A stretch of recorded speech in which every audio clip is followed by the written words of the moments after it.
お疲れ様です。お疲れ様です。大変お世話になりまして前回。前回ありがとうございます。素敵な編集ありがとうございます。いやもう全然もう舞さんの情熱で、皆さんやられてしまってるらしいんで、今回はぜひやってしまっていただきたいなと。第2弾ですね。第2弾。今回はどんな感じですか。今回はですね、捕まえるというのがテーマに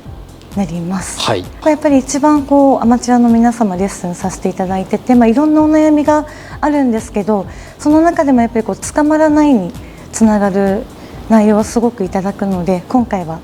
捕まるように、必ずなります。捕まるコツ3選。捕まるコツ3選。わかりました。よろしくお願いします。お願いします。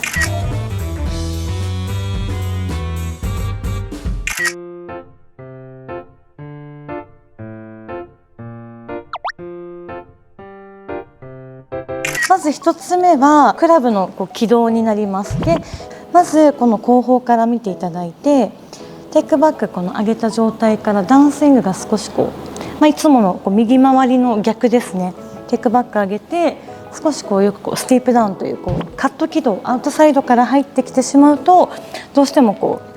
浮きにつながってしまって、フェースがどうしても開いてインパクトに入りやすいので、やはり捕まりづらいという、まずは軌道ですね。基本的には切り返しが右回りといって、上がったラインからちょっと内側を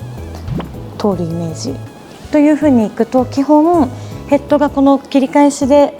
手元ヘッド右回りをすると、手元から入ってハンドファーストダウンブローに入ってフォローサイドという流れなんですけど、これがよくクラブヘッドの重さがあるので、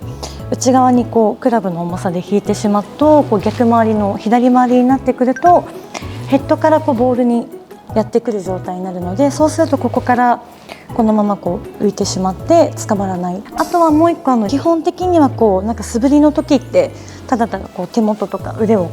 ビュンビュン振ることができるんですけど、やはり目的というのは練習とかコースってヘッドでうまくボールに当てたいという意識から、やっぱり本能的に切り返し以降ヘッドをぶつけに行きたくなってくるんですね、ボールに。そうするとヘッドを向けてくると、どうしても高い位置からボールに合わせる状態になってきて、この面もまさに合わせると同じ状態なんですけど、でも実際は切り返しが右回りしてくると、手元から入ってきて、俗に言うハンドファーストインパクトというふうになると、ロフトがディロフトといって、もともとのロフトよりも立って捕まる状態なんですけど、これがもともとヘッドって重さが右に倒れるので、結構このスタートでやっぱり内側に入るのももちろんそうなんですけど、ヘッドをヘッドで打ちたい、ヘッドで合わせたいという意識から、ちょっと切り返しも右足寄りでヘッドを合わせてくるっていうパターンが一番多いですね。こういう練習した方がいいよみたいなものがありますか。そうですね。まずは基本的にまず連続素振りブラブラとやっていただくんですけど、この時に結構グリップでまず押さえ込みすぎてると、結構クラブヘッドの重さを感じづらいので、まず軽くグリップ下から支える状態で引っ掛けて握ってもらって、上は添える状態でちょっとヘッドの重みを感じながらブラブラ揺さぶっていただくと、結構後方からご覧いただくとインサイドインで、球に対してインサイドインでスイングの軌道を描くことができるので、まずはクラブのこの軌道が安定してきます。でこの時っていうのはあんまり大きく上からボールに合わせようなどの意識がないので、しっかりインサイドインでクラブのこの円弧をきれいに描くことができます。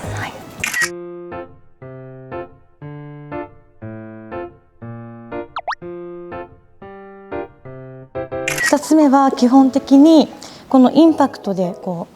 詰まって浮いてしまう人、よくダフルとかもそうなんですけど、やはり先ほどのこの切り返しとの中でもありましたけど、インパクトでこのフェース面をうまく合わせたいので、切り返しが右回りであっても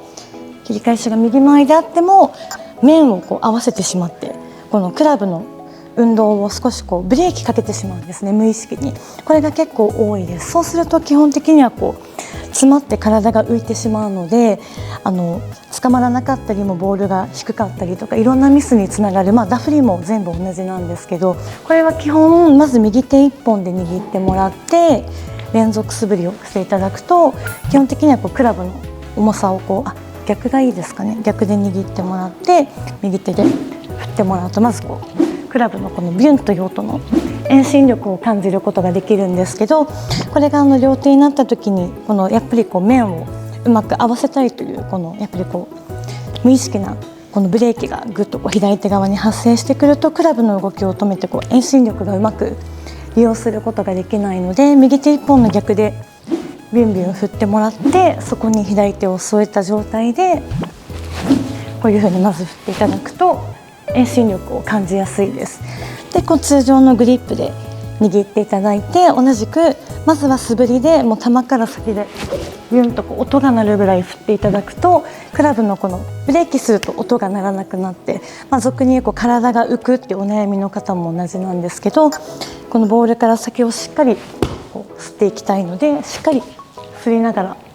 ビュンと音を出しながら素振りをしていただくと、この浮くというこのクラブのブレーキ感は減ってくると思います。ビュンビュン鳴らせば浮かなくなる。そうですね。やっぱり体が浮くので、よく左腰を切るとか、やっぱりよく皆さんそういうお悩みの方が多いと思うんですけど、基本的にはこのクラブの動きが整えば体の動きというものは変わってくるので、クラブがちょっとインパクトで詰まってるなとか、先のこのターフが取れないなとかもそうなんですけど、このボールから先までしっかり削りながら遠心力を出すという練習をしていただきたいです。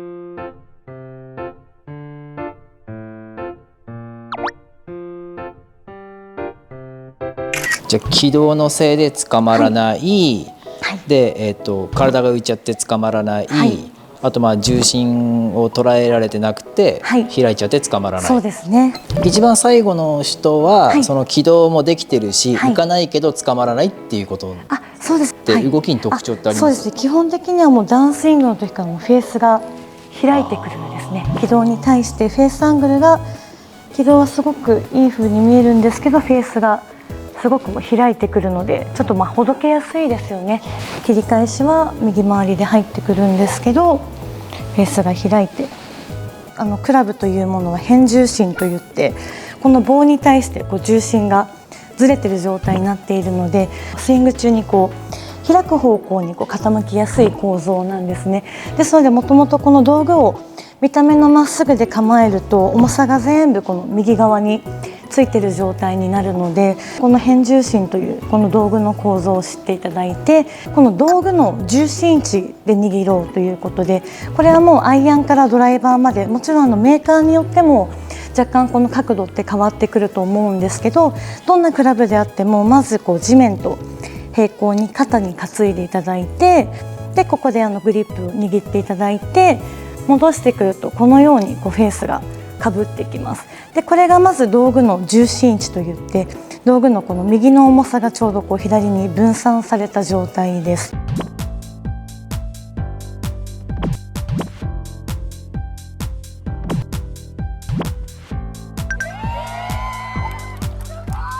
でこのまま構えていただくと、もちろんこれ2パターンで、このまま構えていただいてもいいですし、やっぱり見た目が左を結構向くことになるので、このグリップのまま肘から下を回してあげます。そうすると見た目をまっすぐにすることができるので、このまま打っていただくとボールが捕まりやすくなるという感じですね。あとはもう一個練習パターンで、肩に担いだまま練習場とかではこのかぶったまま練習していただきたくて、例えばなんですけど、これかぶったまま行くとなんかもう左に行きそうな気しかしないっていうふうによく言われるんですけど、インパクトでここで今かぶってるものをまっすぐ飛ばすためには、手元をこのように前に引いてあげると、フェースアングルが今まっすぐに見えると思うんですね。そうすると結局これで左に行ってる間はハンドファーストでは捉えることができない状態になるので、このかぶせたこの重心アングルグリップの状態でそのまま構えて練習場とかではまっすぐ飛ばす練習をしていただくと、ハンドファーストインパクトになるとまっすぐ球が出ますので、最初は左に行っていいです。まずは捕まえたいので、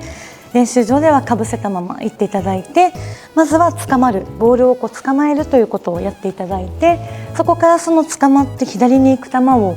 だんだんこうまっすぐ飛ばすように練習していただくと、だんだんこういうふうにこう捕まってた動きの手元の視点がだんだん左にずれてくるとまっすぐ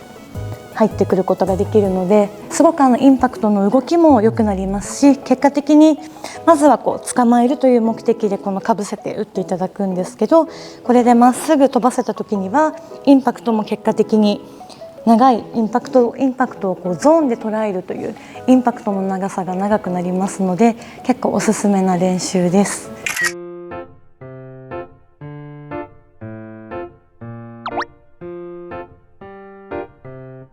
じゃあちょっとこのビデオを見て捕まる練習に皆さんに励んでいただきたいんですけど、はいはい、それでもちょっとなんかこう物足りない人とかがいた場合ですけどね、はいはい、何かこうおすすめのアイテムがあるとかないとか。はい、そうなんです、はい、東野商店の振り子の達人、はい、お出た、はいはい、なんかここの面とこういうふうにバンドがついてるんですけど、はい、これ前にこうゴルフブラとかありましたけど、それのなんかもう簡単につけれるバージョンで、ゴルフブラ簡易版的な、簡易版、そうですね、はい、肘の曲がるちょっとこの上ぐらいのところに両腕通していただいて、はい、もうこれだけで完了なんですけど、はいはい、そうするとまずこれ振り子達人というように、なんかここにこう面があるので、まずこう立った時にこう視界からこの板が面が見えるので、例えばすごくこうかぶってる方とかとやっぱりこの面がこうまずこうスクエアにも合わせやすいですし、構えがどうであっても、例えばドローになるとはいドローちょっとこう右に意識できますし、逆にフェードの場合もちょっとこの面をすごくこうコントロールにも使えてくるので、すごくここの面があることによってアライメントの方向チェックがしやすいです。であとはこれ結構実はこの板がすごく私は特徴的だなと思ったんですけど、これってここが出っ張ってるので、こうひょいとこう肘をこう曲げて上げづらいんですね。よくこうテイクバックでこう肩が入らないとか、こう手だけで上げてるってよくこうお悩みの方もいらっしゃるんですけど、このこう板の出っ張りがあるので、プレートの出っ張りがあるので、ここの手元とここの腕の長さのここの距離感を縮めることなく振り子運動ができるので、手首のこの第一振り子プラス勝手にこの第二振り子の体の方も勝手にこうターンしてくる状態になるので、すごくこの振り子達人というだけいろんなこう要素でこう使えるかなと思います。はい、はい、いや今日も素晴らしいレッスンをありがとうございました。ありがとうございました。はい、ご覧の皆さんにちょっと舞先生の方から、はい、何かメッセージなどあれば。はい、今回のテーマは捕まえるでしたね。